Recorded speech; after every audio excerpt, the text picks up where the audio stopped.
Welcome back to the OP survival world. When I left off, I kinda teased that I would show off the process of making a farm in this episode, and that is exactly what I'm gonna do. I already have the first layer almost done.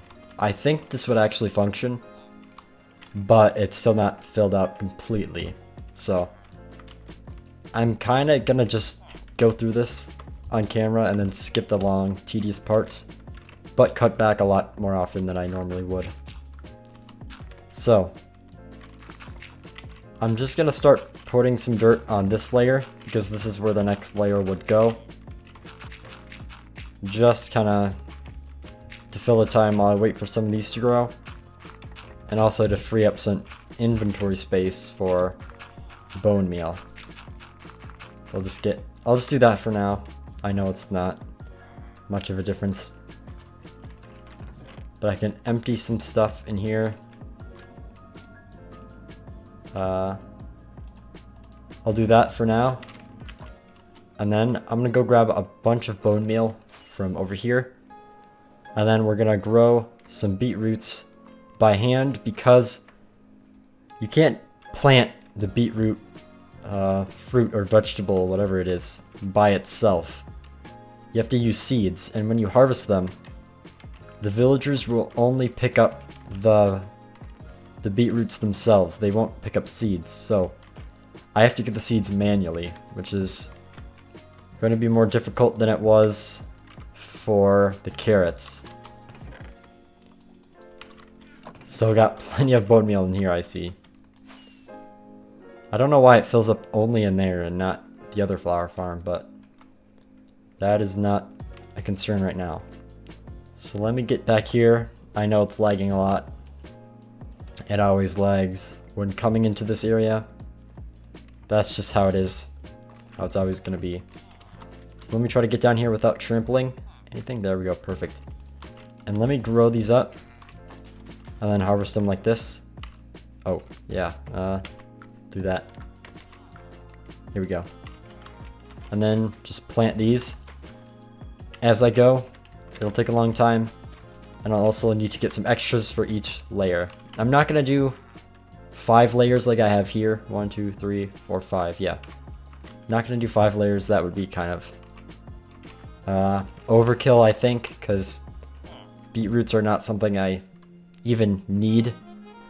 I mean, the one use for them besides food is dye, and I can get red dye from my 2 iron farms, my double flower farm, and my 1 block tall flower farm. So what I'm trying to say is I don't need beetroots, but I'm making them anyways.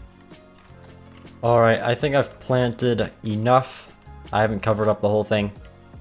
This is taking a lot longer than I thought, but this guy will do the rest of the planting for me. It'll be slower, but it'll eventually end up the same way if I was to do it manually. So I'll just leave it as is. And right now, as it stands, got some that fell into the dispensers, but right here I have a dispensing machine. I think I showed this off last episode, but this is a design I use pretty much in every farm to dispense the items into the silo. Here, if I do some bone meal there, whenever it detects stuff in there, it pushes up the observers to make a clock, which constantly dispenses or drops the things out. It's not a dropper or a dispenser, it's a dropper. Anyways, that doesn't matter.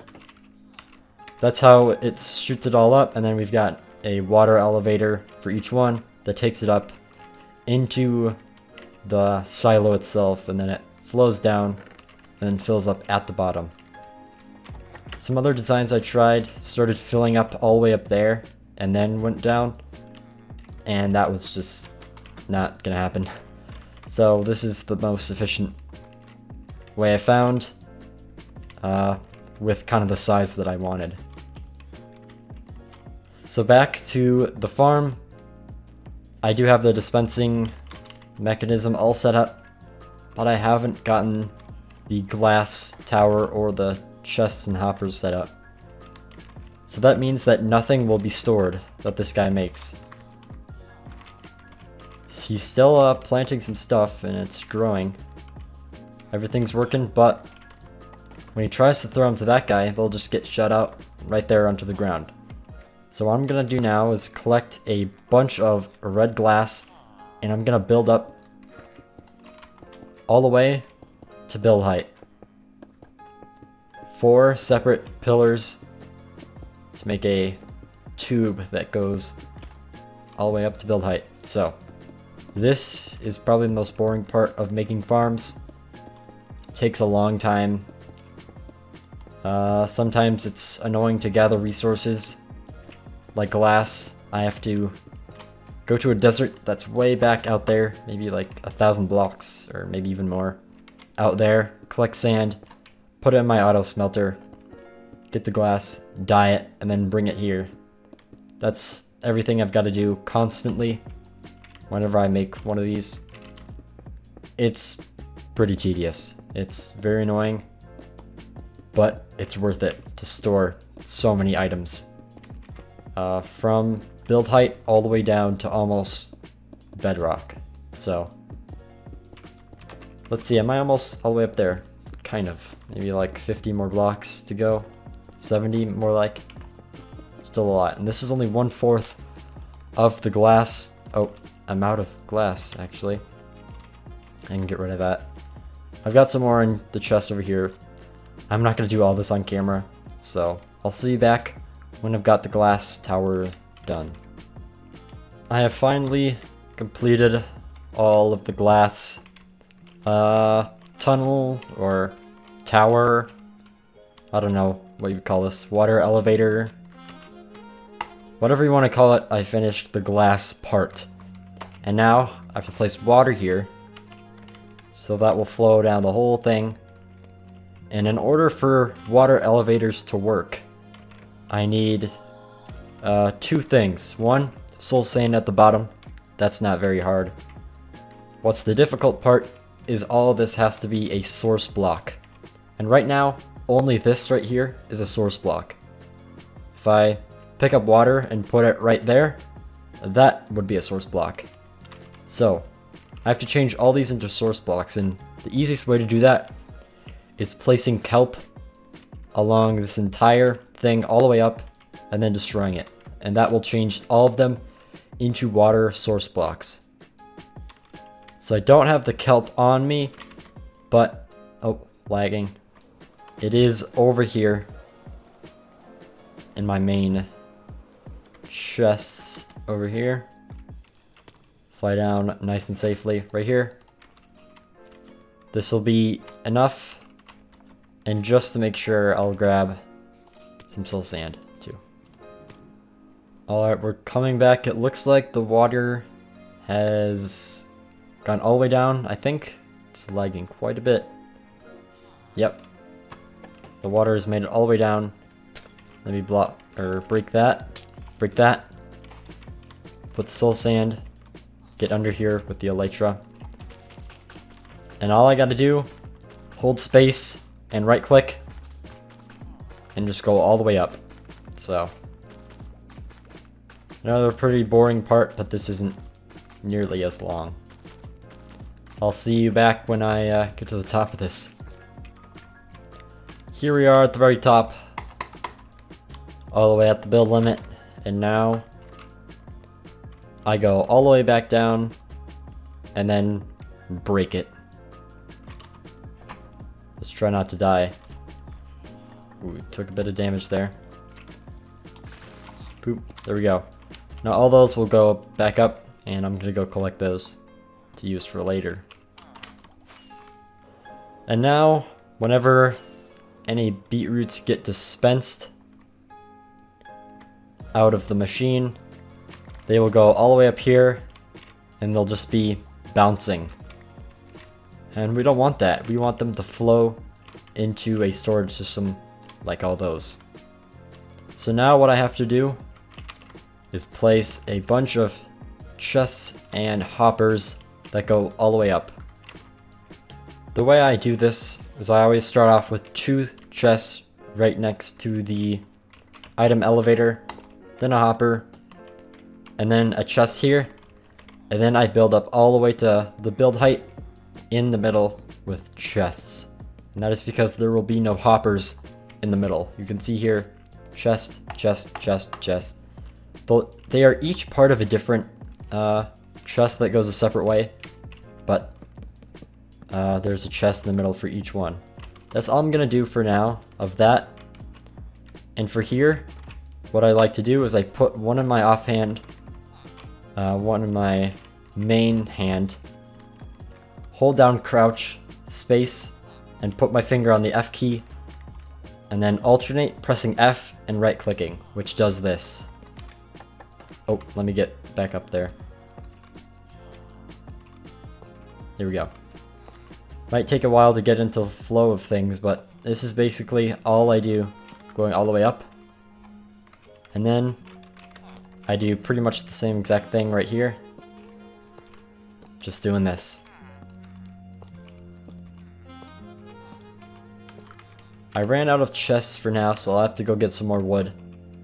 I haven't been using my wood farm recently. I've just been mining them because it's kind of killing two birds with one stone, because I want to clear out as many trees as I can to flatten a lot of this area out eventually. So might as well just use the wood from that. And when it's all done, it'll look like this, except going all the way up. Pretty simple. It's a lot easier than what I used to do, which was towering up like this, and then putting a hopper on there, hopper there, hopper there, hopper there, chest, you know, like that. But instead I can just stay in one line and then click. That's all it is.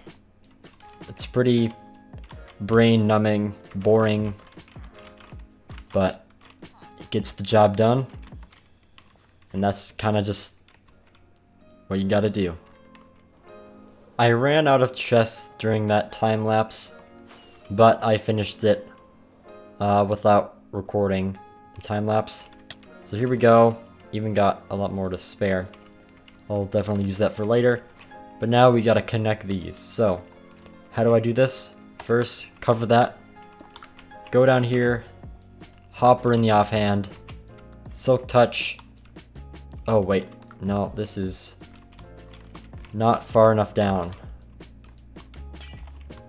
These are too high. There we go. This will be the highest chest. And into it, a hopper, like so. And then glass, like here. Destroy that, and then quickly cover it up. There we go. Now we've got the collection system. You can see the water flows up, and then to the right.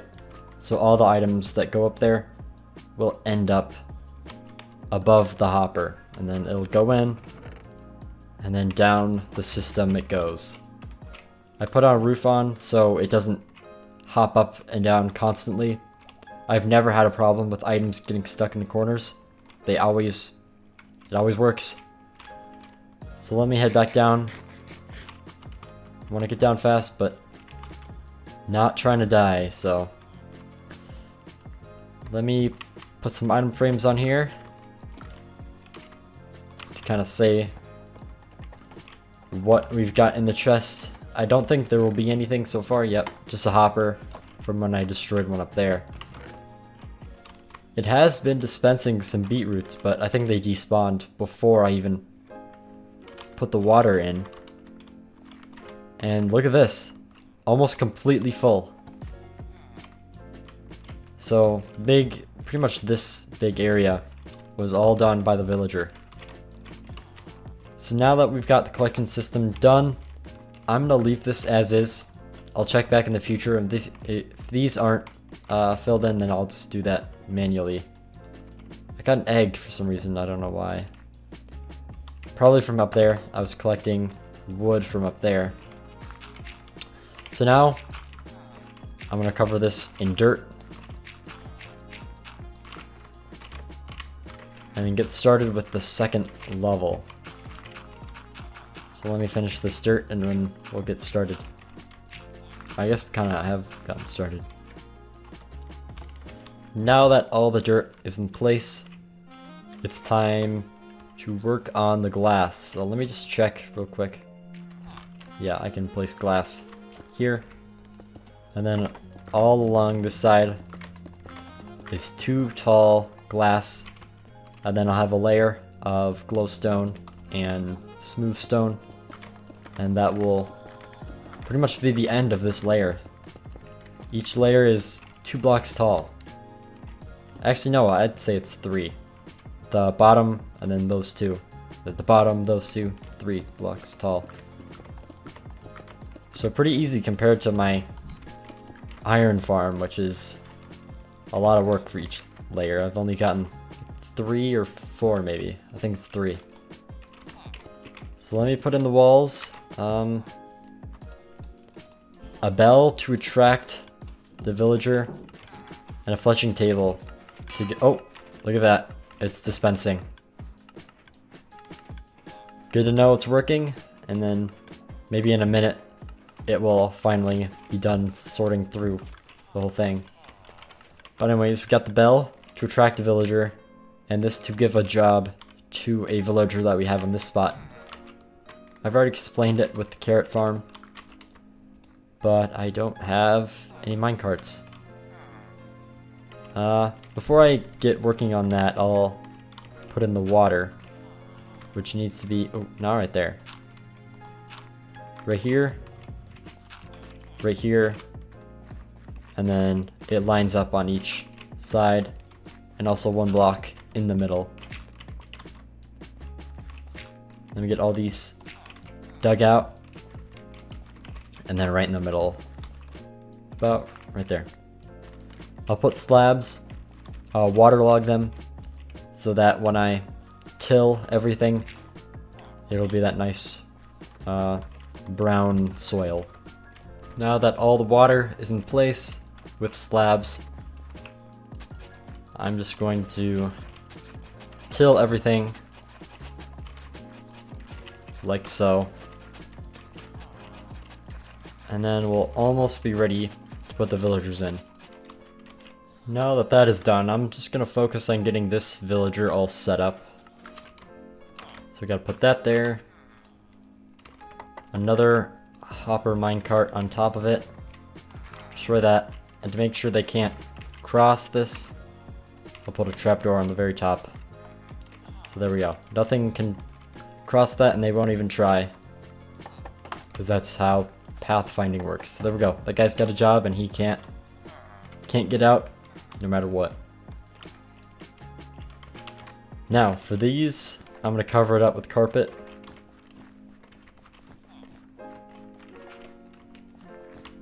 There we go. Got all those, and to prevent them from standing on here and spinning, which is what happened when I started doing the carrot farm. I know it's weird, but I'm gonna put glass on here, and it's okay because they don't need to stand on those anyway, so might as well cover them up. And I also need composter there, glowstone there, and then I'll get started planting a bunch like so, and then I'll keep the rest even more. I'll keep the rest for later, and now I think this is ready for another villager. There we go. So he'll get to work. It'll take a long time for these to grow, but eventually they will. And let me check over here. It didn't look like they were all done. Yeah, let me... What the? He's using bone meal. Oh, I think that's what they turn the seeds into that they don't need. Let me help this guy out. Plant the rest of these. Make sure everything is filled in. Alright, we're good. Cover that back up. There we go. That's pretty much what I'm going to do for each layer. I'm not going to record the whole thing, but I'll kind of do this in between episodes if I need a second layer, but for now I'm just going to leave this as is. It'll run. Let me put a glowstone here temporarily, just so nothing spawns on these blocks. So that's pretty much all I need to do for a layer. This will be working eventually once he starts planting them some more. But yeah, that's all I got for now. Next episode, some more mountain work. Possibly doing some detailing just so I have some work to show of what I want it to all eventually look like. But I've yet to come up with a plan for the next episode. Just kind of going with the flow. And the flow brought me here for this episode. Hopefully you found this kind of interesting. I'm probably not going to do a whole lot of farm building on recordings because it's pretty boring. And yeah, now you know how I do it. That's all I got for now. Thank you and goodbye.